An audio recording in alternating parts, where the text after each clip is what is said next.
There is a process called build, where we put all the source code together and let the computer to compile and process the source files into deployable formats that could be used by the server once the application has been built on the test server and is now ready to be tested.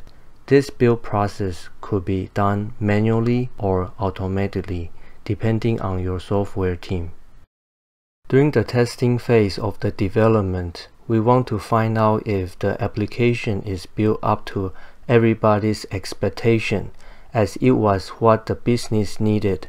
We may find problems and issues when there are things that are unexpected or undesired. These issues will be identified and recorded to the bug tracking system. In a big company, some people other than the developers will form a team of testers to do the test. Most of the time, selected users who are more experienced with the applications will be the tester and given feedback on the latest build. Later, the developers will discuss these findings with the testers to see if these issues are valid and needed to be fixed or investigated further. When every issue is resolved, the enhanced source code is again checked into the source repository. It will be deployed to the test server again and let the tester to do another round of testing. The cycle may continue until all the issues have been resolved.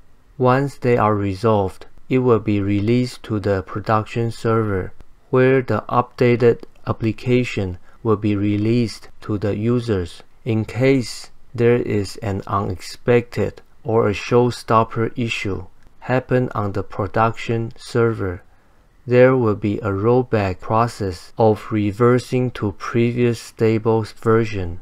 If everything goes well as we have expected, we will see our happy app user dancing.